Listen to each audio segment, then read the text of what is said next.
October 15th, 1966.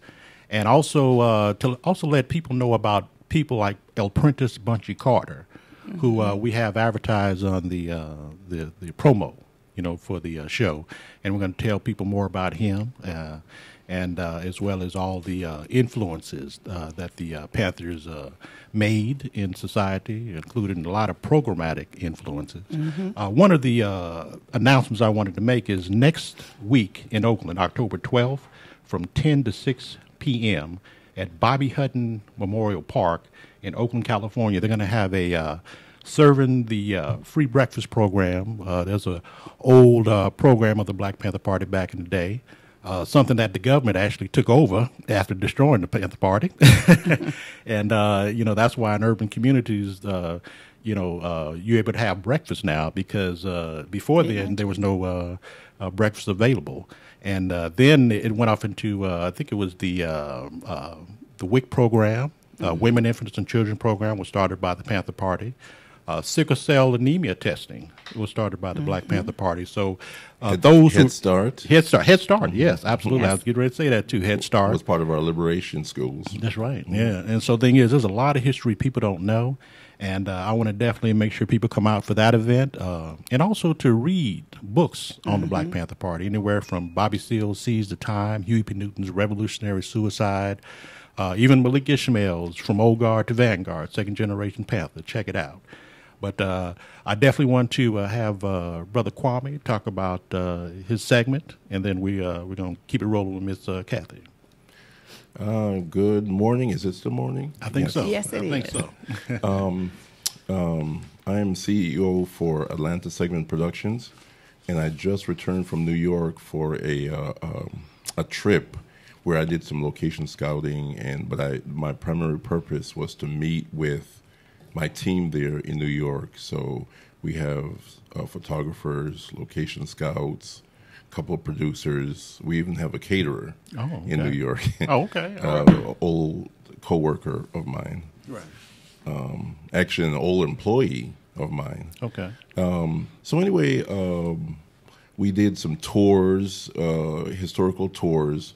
Basically, the main function was to get that team on track, and also do some tours for the 1970s gang movie that we're working on. Right.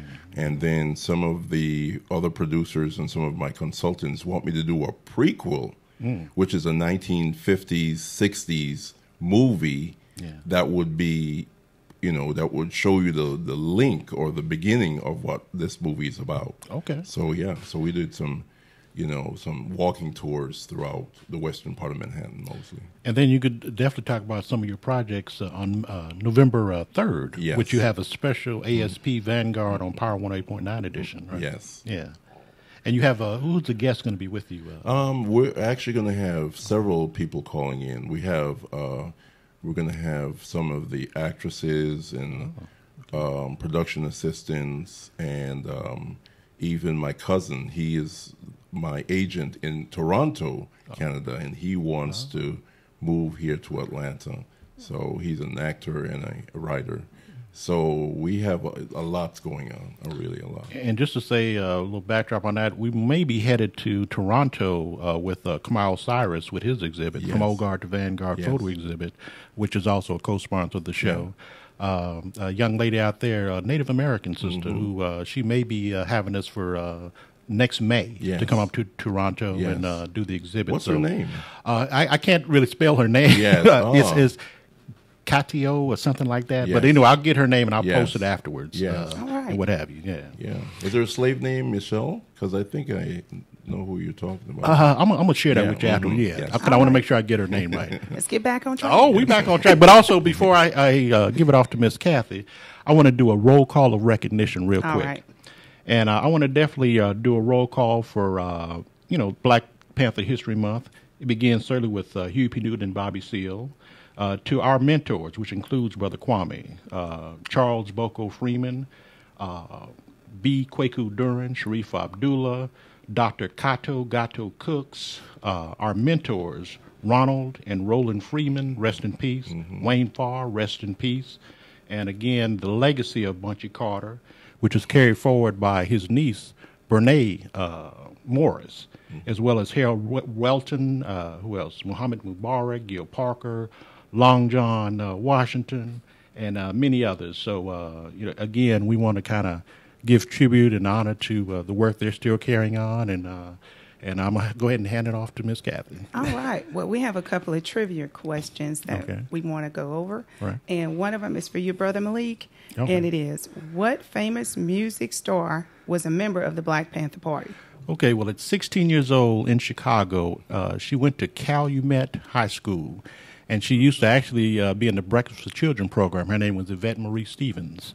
And then I'll tell you who she is. That's what I was going to ask. And the thing is, she when she was in the Panther Party, she used to sell papers, work on the Breakfast for Children program. And thing is, after the murder of Fred Hampton, who was her friend, basically she said, look, I'm just contributing another way. So she would become later known as Shaka Khan. Yeah, so that's trivia on that. Yes. Fascinating. And I was going to say now, Brother Kwame, I have one for you. Uh-oh. And that trivia question was there any White Panther parties out there? Yes, there was.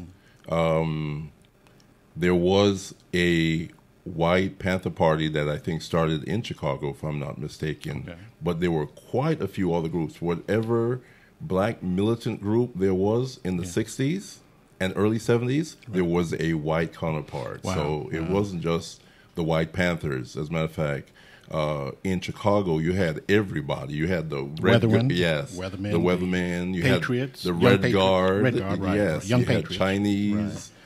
Panthers, if you want to, use that term. You had Hispanic ones, the young that became young Brown Berets, lords. young lords. Exactly. Right. So it just went on and on and on. So the movement, that's what the government was afraid of in the 60s. Oh, yeah. So the anti-war, they call it the anti-war movement, but it was basically a revolution was in the making. Well, one part of that, too, is that it was one thing to see black people say, okay, the racist government, calling them, say these are the pigs, what have you. But when you had white counterparts who were in unity, that's when the government was like, oh, this is a problem. You got these young, middle to high class, so-called, like I said, comrades that align with the black struggle, and they talking about off the pig too. They're like, what? Yeah. So they were like, oh, we got troubled. Yeah, exactly. So you become the number one threat to the eternal security of America.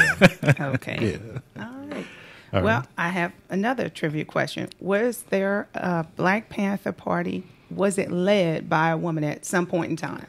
Yes, Elaine Brown actually became leader of the entire Black Panther Party. I think it was the years. I know it was early '70s when Huey P. Newton was away. I think he was either in exile in Cuba, and then I think Bobby was in jail. But she was third in line. And thing is, she became the leader of the Black Panther Party. Yes. Okay. And matter of fact, our chairman, pardon the expression, she was the last man standing. That's true. Woman. And as a matter of fact, our chairman, Kwaku Duran, who was over the coordinator of the Southern California chapter under Elaine Brown. That's how he was brought in, if you will.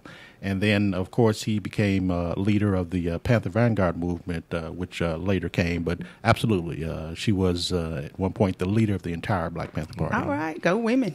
Yeah. All right, got another question. That trivia question is, did Reverend Jesse Jackson create the Rainbow Coalition in Chicago? Much respect to Reverend Jackson, but no. It was Fred Hampton. He had what was called Rainbow Coalition in terms of him uniting and having a functional coalition with all groups, all racial groups, because he worked with Native Americans, he worked with poor whites, Appalachian whites, of the Patriot Party. He worked with, the Underground, Weather Underground, which was a white radical group. He worked with a lot of groups. The White Panthers. Yeah, of course. And so the thing is, they started to call what he did the Rainbow Coalition. And then some of the programs were modeled after, well, I should say Jesse Jackson modeled some of those programs after, Operation Push. You mean he stole it? I'm not going to I'm gonna say that. But he gleefully borrowed it, that's for sure. So yes. All right. So now we're going to get into some of the actual questions, and I know y'all excited about these. All right. When did the Black Panther Party begin? Can you go with that, Rev? 1966, October of 1966. And where was that? Oakland, California. Yeah, and as a matter of fact, a little story behind that is that Huey P. Newton and Bobby Seale were students at Merritt College. And so the thing is, they would get together and talk and say, man, we need to form some kind of group. And the thing is, they took a lot of cue from Lowndes County, Alabama, that had the Lowndes County Freedom Organization that used the symbol of a panther. And then they also borrowed an idea, or I should say a philosophy, from the Deacons for Defense. So they became the Black Panther Party for self-defense, because the Lowndes County Freedom Organization, they chose the image of a panther. And so that's how they evolved October 15th, actually, at a War on Poverty office where Bobby Seale actually worked there. Yes. And so they used their ink pens and pads, and next thing you know, they jotted down the platform and program of the Black Panther Party. And then a historic moment happened, whereas Bobby Seale put out a silver dollar. He said, okay, whoever lands on head is chairman, whoever lands on tails is minister of defense.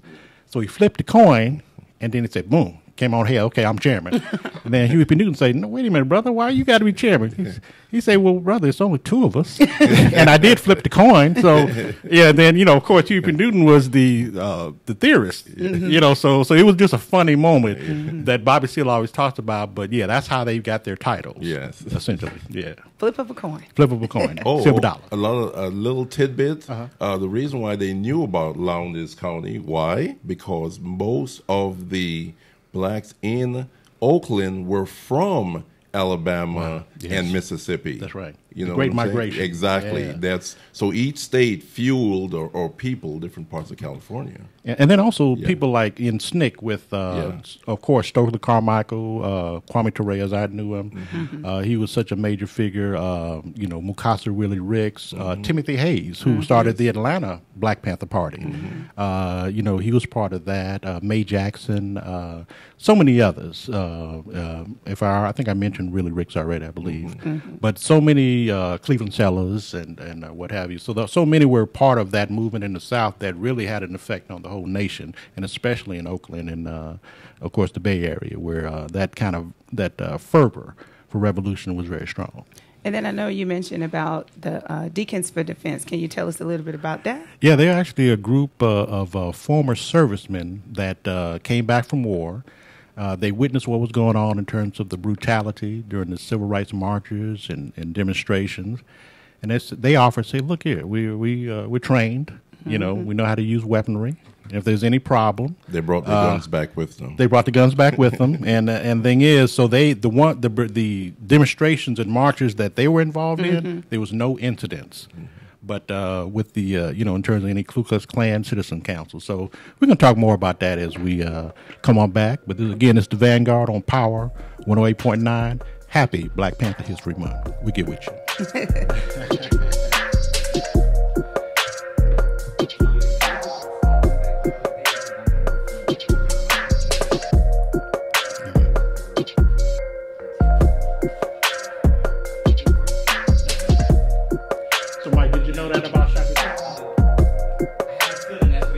Yeah. Was it when I said the name? Oh, man, I put everything out there. Man. Well, for those who haven't seen it.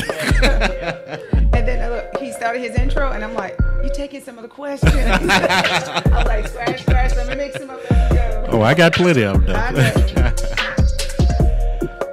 Oh, yeah. You get excited. I was like, question 1, 2, 3. Yeah, because you know me, I can go for days. You have to put him back on track. Oh, yeah. Bring it back. Bring it back. So you yell out, focus, baby. Yeah, come on now. So Fred Hampton's, they call his the Rainbow Coalition of Revolutionary Solidarity. And that was before Jesse Jackson's Rainbow Coalition. And they say Rainbow Coalition for short. Okay. Yeah. That's right. And then you can look up Shaka. You say Shaka Khan, Black Panther Party. It'll bring up a whole bunch of information on her. And matter of fact, there was she used to carry believe it or not, she used to actually carry a gun. Yeah. Oh. And after they killed Fred Hampton, she decided to go in another direction. She threw the gun in Lake Michigan. Oh. Yeah. She said, I've had enough of that. Yeah, she went shot. Shaka Khan. Yeah. She, even though she was dedicated, she still contributed, but she said she wanted to do it in another way because of the pain of losing a good friend, Fred Hampton, and then of course, the Fred Hampton Jr. Yes. He's still around. He's doing his thing, carrying that legacy forward, along with his mother, Pooh and Jerry, who was Fred Hampton's fiance. Yeah.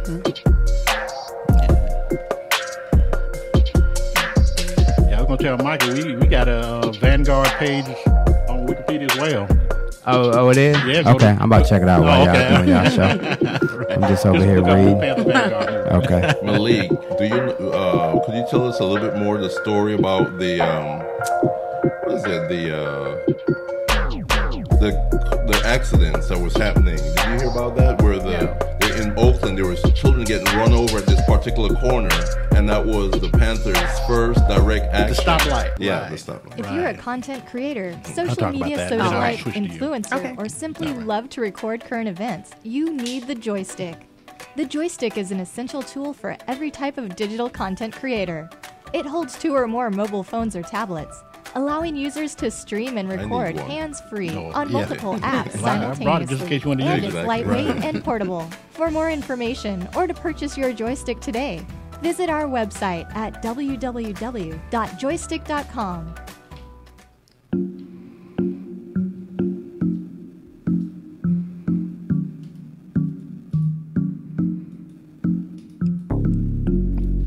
Welcome back to the Vanguard on Power 108.9. We have some very serious conversation this morning. And then, Kwame, you had a question, Kwame? Yes. The story that I heard about the Panthers' first action was there was a stoplight. There was a particular street corner, where kids were getting ran down all the time, and the people would go to the police. We have to do something about this. We have to do something about this. And the city authorities never did anything. So that was the Panthers said, we need to stand up and do something. So you know the rest of the story? Well, I know that truly happened, and it was actually the original Panther 7, which include Big Man Howard, Sherman Ford, and it happened in a situation where, again, kids were getting killed on this corner. Yeah. So they fought real hard, challenging the police department to get a stoplight, and then they started to be their own stoplight. They would actually get members of the group just to stand out there, let people go and direct traffic. So that was a Vanguard move. Yeah. And then also, shortly after that, there was a young man named Denzel Dowell that actually ended up getting shot in the alley by police. And thing is, it was a very suspicious murder, or I should say killing, because he got shot in his armpits as well as chest. That means that he had his hands up. Yes. So that's some of the stories and evolution of how Bobby Seale, Huey P. Newton kind of got it jumped off, if you will. Yeah. All right. So I'm going to go back and ask a couple of more questions. What groups or individuals inspired the Panthers?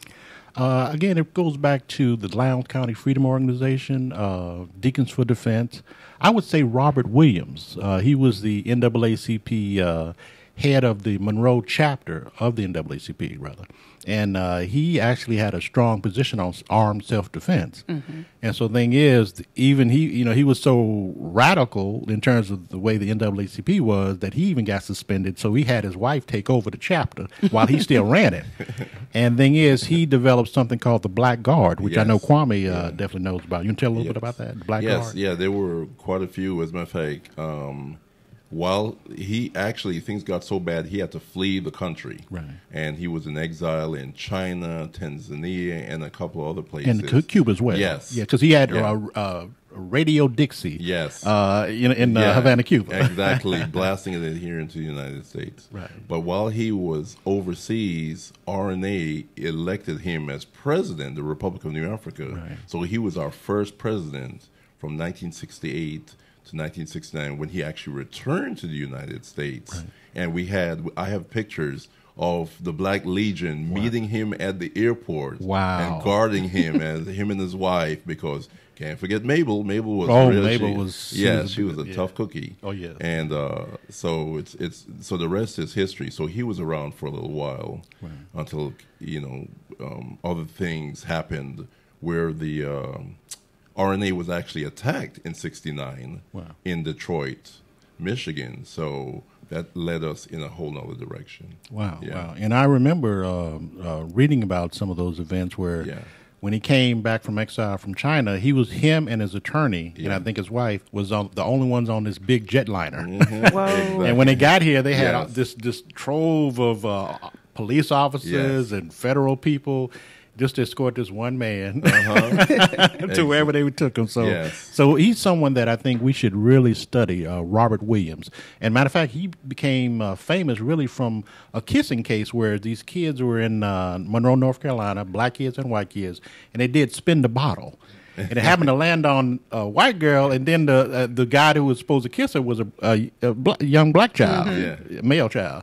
And so he kissed her, and she's like, okay, cool. And then she went home and told her mother, and these kids actually were put in jail. Whoa. And served, I think, about 6 months, if I'm not mistaken. For the kissing. But it was worldwide just uproar to have these children who just were playing a simple kids game.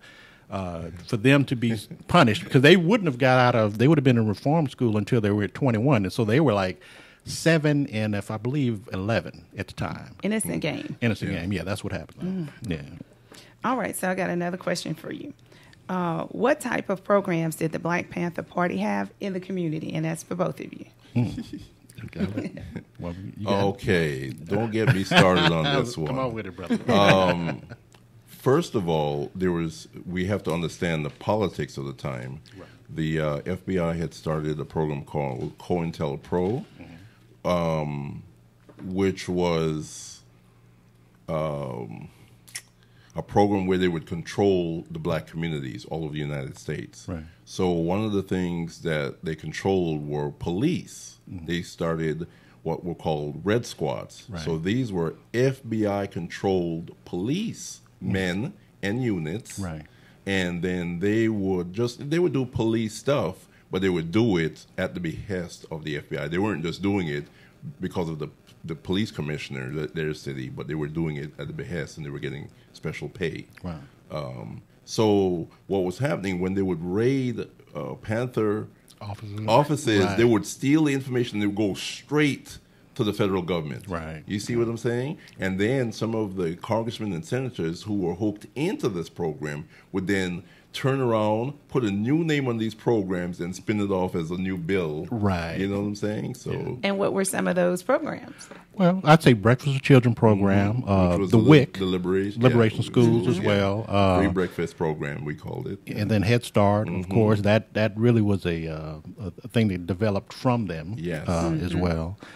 Sickle cell anemia, because of course, because even me and Kwame, we worked out of an office where we gave free health care. Yes. And we'd have these African American doctors that would come in twice a week, usually Tuesdays and Thursdays. Screenings, free screenings, and basic free health care.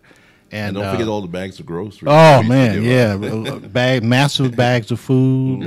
We had the seniors program as well, SAFE program, Seniors Against Fearful Environment, where we would escort, because that was a time when you didn't get this automated stuff get put in your account. Right. You had to actually go to a check cashing place. So we used to escort elders from the community to the check cashing place, even when grocery shopping. We used to go to the South Central Senior Center just off Manchester in L.A., where Bunchy Carter's mother used to volunteer. God rest her soul. It's Nola Carter. Yeah. And so that was just some of the programs.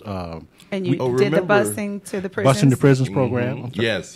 We even had, I later on worked with Families with a Future. Right. That was a spinoff after I left the Vanguard. Right. There was a lady that had been one of the BLA members, and she had been incarcerated, so she was separated from her family. Right. So she started a busing program to Dublin State Prison, where all these women were, and it was very isolated. Yeah.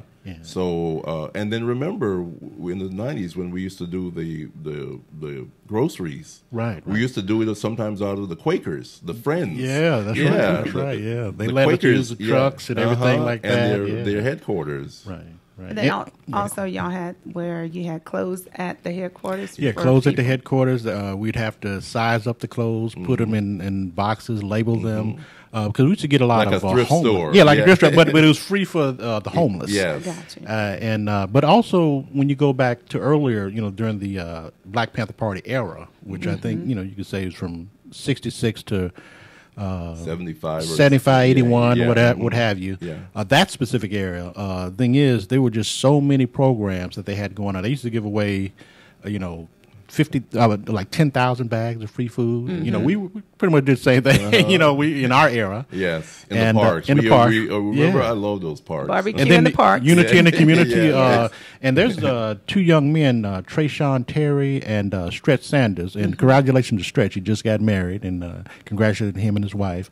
But they in Las Vegas, they do Unity in the Community barbecues just because they read it in my book. Yeah. Okay. And so the thing is, that was very honorable.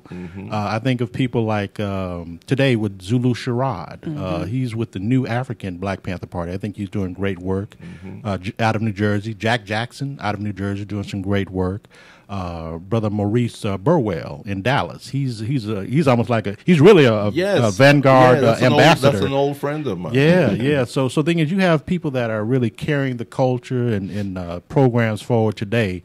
But I tell you, when you were involved in it, you didn't have time to do anything else. You would just we stayed tired, and Bobby Seale called that some of us burnout factor. Lived in the clubhouse. In the clubhouse, or the office. And Bobby Seale called it burnout factor because when you give all of yourself in the community 24/7, and thing is, a lot of us was working, and so the thing is, we still had to get the work done, and so the thing is, you really became almost married to the struggle. Yes. And so the thing is, a lot of times, as Ronald Freeman said in the movie documentary, The Vanguard of the Revolution, he said that we really abandoned our families for the movement. And the thing is, he said there's some elements of that he regrets. And again, he was a mentor to us with Ronald and Roland Freeman. Yes. And I think you mentioned about the office, destruction on office. 41st and Central is where the police assault. Yes. And the first time SWAT was ever used was against the Southern California chapter of the Black Panther Party. And the thing is, they came in 4 days after the murder of Fred Hampton in Chicago. They did a raid on the L.A. office, and they had a 4 or 5 hour shootout. Yes. And 4 cops got injured, 4 Panthers got injured. No one died. But the thing is, when the cops came in, there was no knock. And so, the brothers and some sisters in there, because it was Peaches, sister named Peaches, and Tommy. And they went in the communication room when stuff was going down, and then people like Wayne Farr and Roland Freeman and Gil Parker, they just exchanged because, they say, hey, this is an extension of our home. This is our private property. You're rushing in, shooting. So they shot back, and thing is, they eventually got acquitted for the charges. But the first time SWAT was ever used was on a Southern California chapter of the Black Panther Party. Wow, I didn't know that. Yeah. So now I have another question. Did they influence other groups? Absolutely. Oh, yes. Yeah. One of the ones where I kind of come in early on is the Young Lords. Right. Yeah, the Young Lords was a Puerto Rican group. Mainly in Chicago. Puerto Rican, right? Yeah, mainly Puerto Rican. But also Dominican, yes. Caribbean. But at that time, the Dominicans hadn't even started arriving yet. Right. There was a few Mexicans in Chicago at the time. Okay. But so then they influenced the Young Lords Party in New York City. And we're some of my team, we were in contact with Felipe Luciano. Last Poets. Exactly, yes. I was telling Michael earlier about the group I really enjoyed was the Watch Prophets, which we had at many of our events. Yes. And the thing is, the Last Poets, I mean, come on, they're the ones who said, I hate the N-word, but niggas are scared of revolution. Exactly. That's one of their songs. I'm just quoting the song, not me. But they were very influential in terms of the popular culture of revolution, and Gil Scott Heron, he was one of the forerunners of that. Your cousin, he's a cousin on my mom's side. Yeah. Wow. But so that's some of the true facts about the history of the Panther Party. And I remember they had some Native Americans. AIM was this, American Indian Movement. Leonard Peltier is probably he's similar to Mumia in terms of figurehead of the movement because he's actually in prison now. And shout out to people like DJ Free Leonard, who's a young rap artist that always puts his calls out there. People like Seven the Panther, he always puts out revolutionary stuff. So it's some good stuff going on, and we'll definitely talk more about that when we return. I told y'all, get y'all popcorn ready. We'll be back.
We're back with the Vanguard on Power 108.9. We'll be back in a minute, though. I'm ready to go. Are you ready? That's the cue.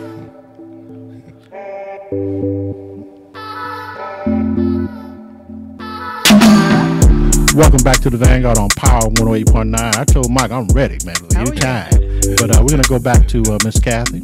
All right, we got another question for both of you. Mm-hmm. Did the Panthers have any international office, and if so, where? It was in Algeria, the international Panther headquarters, run by Eldridge Cleaver at the time, and then later, what's my brother? Pete O'Neill. He would take over, but they did have an international section. I think it was another group or another international what do you call it, embassy? Yes. Was there? In Tanzania, too. They also had like a, I don't know, I don't want to use the word clubhouse again, but they had a headquarters of sorts in Tanzania. So people could leave, and travel there and stay there and not come back to the United States. And a lot of revolutionaries, they actually would go to Algeria and get together, go to the international section of the Black Panther Party in Algeria. Because, of course, Algeria didn't, U.S. didn't have any diplomatic rights. Exactly. They wouldn't export anybody. Matter of fact, even they had people to hijack planes to go to Algeria because they wanted to be part of the global revolution. Yes. If you weren't going to Algeria, you're going to Cuba. Yes. So yes, absolutely. Yeah. And Algeria had just broken away, from the French, so. That's true. Sure did. Just a few years earlier. Right. So talk about the legacy of the Panthers in Los Angeles. Well, it first began. I don't want to jump. I know you want to get in there, but Bunchy Carter, Apprentice Bunchy Carter. They call him Bunchy, like a bunch of greens. And this was something that Ronald Freeman used to always say. He said, "Man," because the first time I was ever in a quote unquote Panther meeting, I was sitting down, and on my right was Ronald Freeman. On my left was Charles Boko Freeman. Yes, they weren't related. But he would tell me so many stories about Bunchy Carter, and. Thing is, Bunchy Carter's people originally came from Louisiana, and as I mentioned, his mother was Nola Carter. She passed away about a year ago, rest her soul. And then of course Brene Morris definitely keeps that legacy alive. But the thing is, he's the founder of the Southern California chapter of the Black Panther Party, and on I think it was in 1968, around April or May, he kind of got it going after the Free Huey rally, where he announced the formation of the Southern California chapter. In less than a year, he was murdered, along with John Huggins. Yes, and on the campus of UCLA, January 17th, 1969. And 1969 is very pivotal because that's the year of the Panther, they call it, in terms of the counterintelligence program and the government that waged an all-out war on all the chapters of the Black Panther Party. And you know, January 17th is also the anniversary of the Northridge earthquake. Oh, wow. So we're like that's like the epicenter. Exactly. That's true. Yeah. But again, he founded the Southern California chapter after he was murdered along with John Huggins on the campus of UCLA, Campbell Hall to be exact. And he has the picture on the promo. From there, Geronimo Pratt took over. And thing is, Geronimo Jijaga, later on, he would become one of the longest held political prisoners in history, serving 27 years in prison for a crime he didn't commit. And because he was in Oakland, and they had a phone call that the FBI and government knew existed between him and a young lady in Southern California. And thing is, he was being called in Oakland, but yet that same night, a murder happened on the tennis court. It was called the tennis court murders of a lady named Miss Olson, and her husband was shot, but he wasn't killed. And so they kind of framed Geronimo for that. And as a matter of fact, they tried to frame him for the Tate LaBianca and the murders, Sharon Tate, when they had Off the Pig. They tried to say that he did it, but of course he didn't have anything to do with it. Charles Manson. It was Charles Manson. You know, so the thing is, that's just to show you the scope. And if people want to read more about it, they can go to my article in the San Francisco Bay View, as well as Night Beat magazine and Column magazine they called him Bunchy Like a Bunch of Greens by Malik Ishmael. But that just gives you a history of the LA chapter. And then once that chapter got dissipated, once Geronimo Pratt and the rest of them went underground or went up to Oakland to be part of the national leadership there, it was when, under the leadership of Elaine Brown, that Kwaku Duran emerged. Okay. And Kwaku, he's really an unsung hero of the Panthers, in my view, in my perspective, because the thing is, he resurrected something people didn't think could be resurrected in Southern California. And thing is, so he started he reissued or reinstigated the Southern California chapter. And thing is, it went up until about 1982. That's when the entire Black Panther Party dissipated.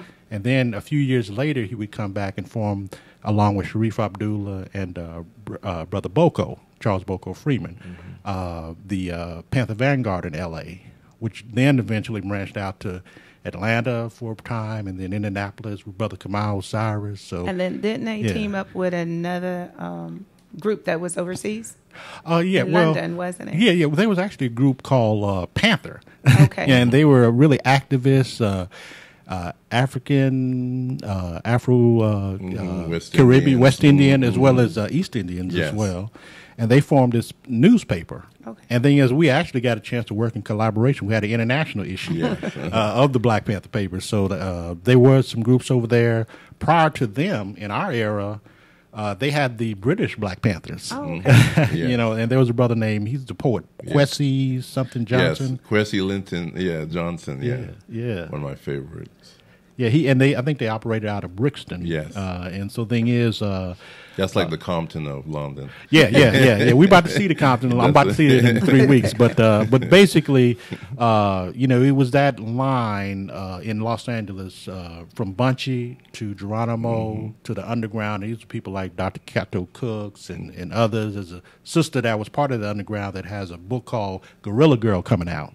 So she talks about her involvement with the Panther Party.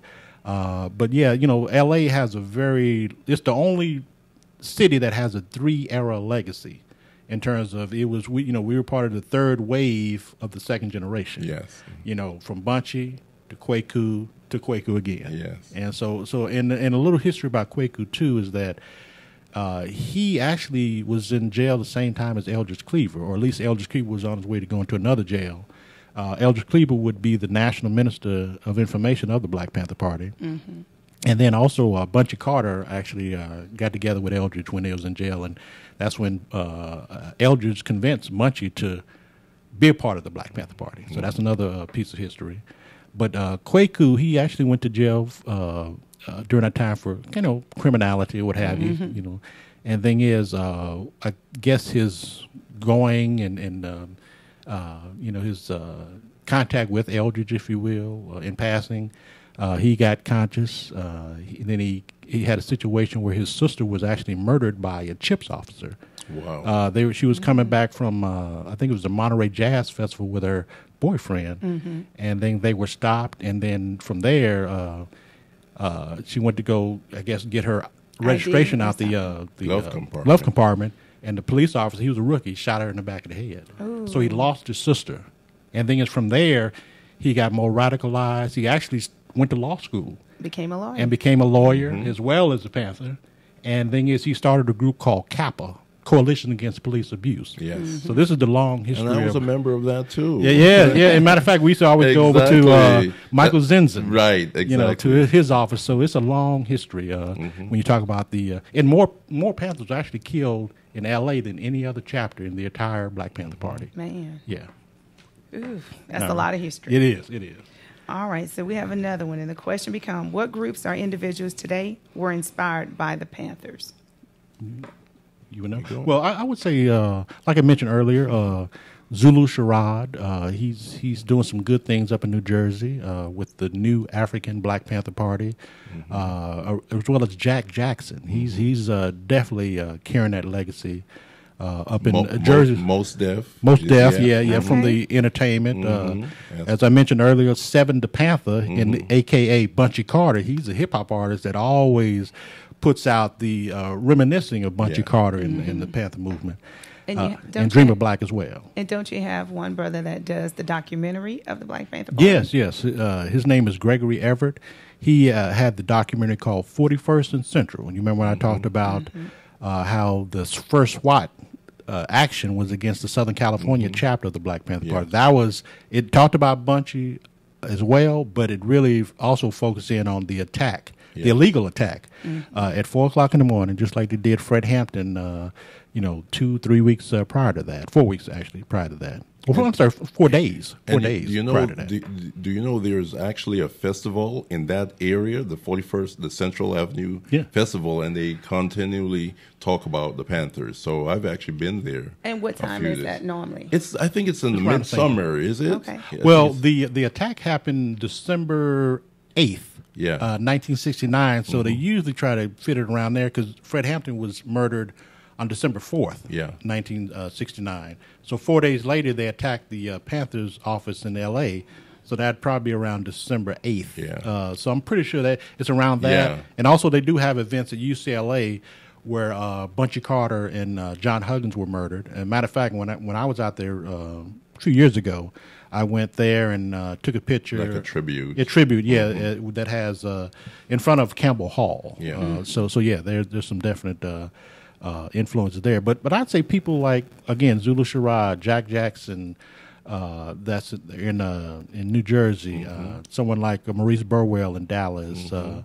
Trayshawn Terry. And Tupac. Yes, Trayshawn Terry, but, living ones. Yes, living ones. Yes, they're doing some good things in Vegas. And so you have different people out there that are doing some good work in tribute to the legacy of the Panthers. Yes. That's right. And then also, don't you have Brother Billy X? Yes, Brother Billy X. It's about time. I had mentioned about the event for next weekend, but for more information, go to www, which I don't have to say now, Michael says, itsabouttime.bbp.com. For more information, it's going to be a great event. I've flown out there quite a few times and had a wonderful time. So we're going to come right back, and we're going to keep feeding that popcorn.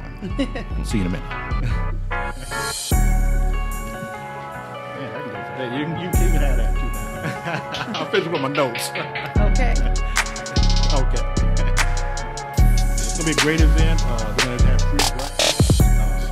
Then they're going to have some free food giveaway. Okay. I think they're going to give away maybe 500 bags free food to families in need. So that's part of that. And they normally bring their photos too, don't they? Yeah, they do. You have to get that little clip of me to Michael so Michael can see me. Oh yeah. I'll send it to you. We were in the Unity park. Yeah. In the park. You were talking about and Unity. Simba too. Simba. Oh Lord. Yeah. But Simba's mom had been a junior Panther when she was at Jefferson High School. See, I didn't know that. And she was a powerful member too. She was very involved. I met her a couple times. Yes, me too. I would always go by her house. And I tell you, we were just everywhere. And again, Kathy would never see me until late at night. And I actually slept over there a few times. Because remember, at that time when I first met you guys, I was living in Linwood. And so instead of me going all the way back to Linwood every night, because we always had something else going on the next day anyway. Right. And we actually went straight into the community to bring the bags. Yes. They didn't have to come to you. Yeah. Especially if they didn't have vehicles. Mm-hmm. And we did, I remember one Easter we went, brung kids some of those Easter eggs colored and all kind of little treats with it. But you could tell some of them were hungry. They were actually popping those open and eating them right there. We're talking Nicholson Garden, Jordan Down, some of the, roughest so-called parts around. 95th Street Park, We even hit Skid Row. And the people were super nice. 25 years. 25 years, a couple days. Well, actually a couple weeks. But I've known her since she was 14 years old. Her brother was my best friend. But I just worked on that later. As she was getting ready to graduate college, I said, I need to holler at you. I like, what's up, Sean?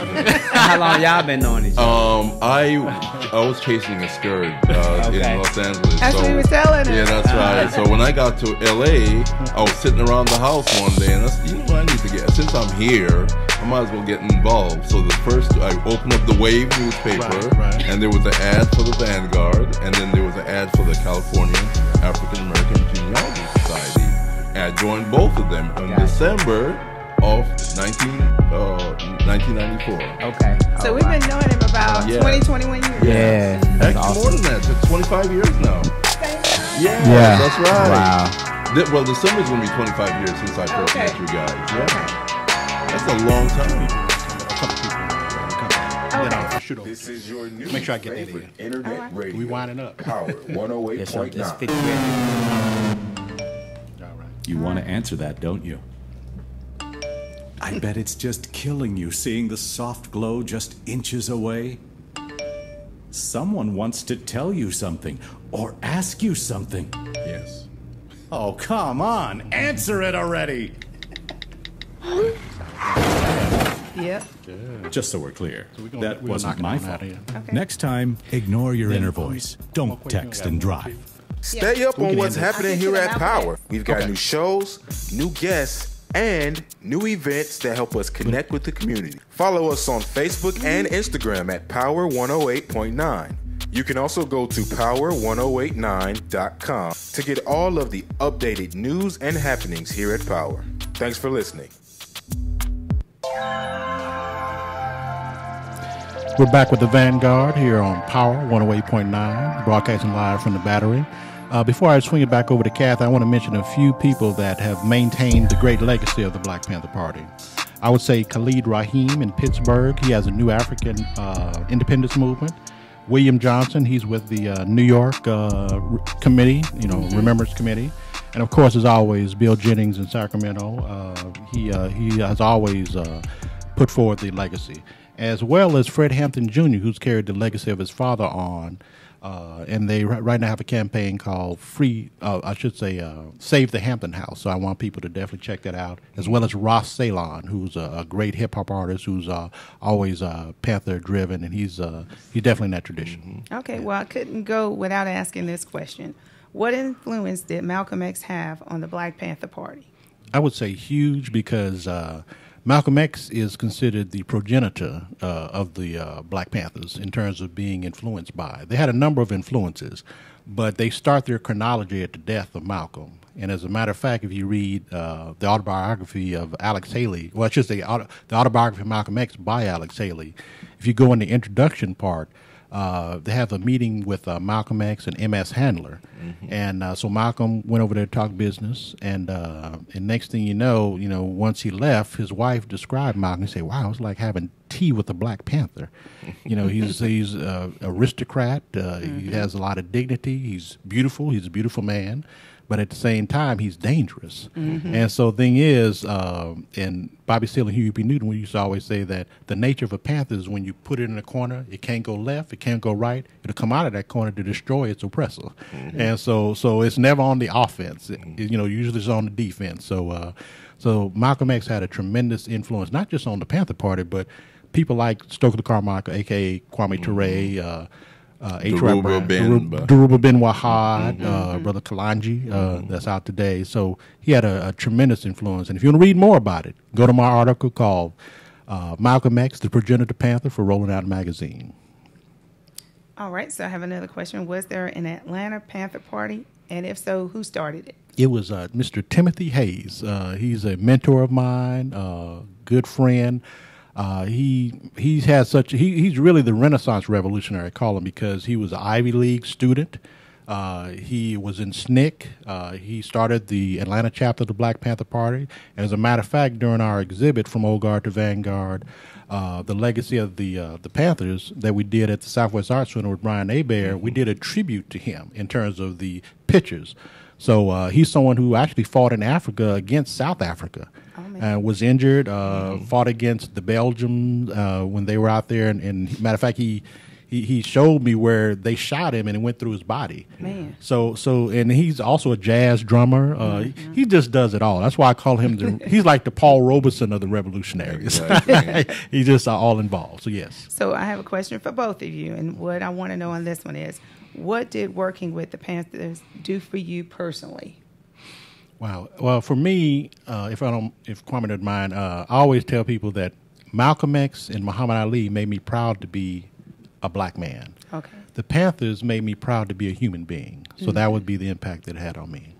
How about you? Yes, when I first came to L.A., I didn't know anyone. So me joining the Panthers helped me to connect with a lot of different political groups and individuals. Najee Ali, I met him through the Panthers, and others from other nonprofits that actually were members of our Vanguard before they actually joined or started these nonprofit groups. Okay, right on. So I know you had some quotes you wanted to actually state. just one quote in ending. And again, I want to wish everyone a happy Black Panther History Month, and do your studies. And also the quote that I used to always read to myself when I was OD, Officer of the Day. And it's by Huey P. Newton. It says, "By having no family, I have inherited the family of humanity. By having no possessions, I have possessed all. By rejecting the love of one, I have received the love of all. By surrendering my life to the revolution, I have found eternal life." Dr. Huey P. Newton. And I know you did also, in closing, you did want to do a tribute to someone that just passed. Yes. Oh, Diane Carroll. We would definitely want to recognize her passing on Friday. She was a great influence. Yes. I remember her from Paris Blues and a lot of the movies, including Different Worlds. I remember she was on that. First, I remember watching Julia. TV show, yes. Julia. So we want to really give honor. 1963 or 64, right. We want to definitely give honor and praise to her. Yeah. And the next show will be next week. It'll be on travel, and we look forward to all of you joining. And we'll see you real soon on the Vanguard at Power 108.9. It ain't that damn hard. Stop the pigs and serve the people. All you crooked cops deserve the needle. Even if you mix with Anglo-Saxon, follow the example of George and Jonathan Jackson. Get pissed at the pigs, quit being a victim. All these rocks, bricks, and bottles will probably hit them. Ride for all the ones that died, why? Cause we missed them. Screaming freedom to my last breath, death to the system. Remember Mark Clark and Fred Hampton? Saying out I'm black and the cow was the anthem. And Kathleen and Eldridge Cleaver wasn't no joke. Have the like all the pictures you post, like with people that you would never think you would see together. Like you do your Ali and oh yeah. Stokely Carmichael, Kwame Ture. Oh, you should have seen. That was one of his people. He definitely wanted to. He's the one who actually inspired me to join an organization. Yeah. It was Stokely Carmichael. Yeah, Kwame Ture. Yeah, but I was talking about when you went to take the, you got your signature and your picture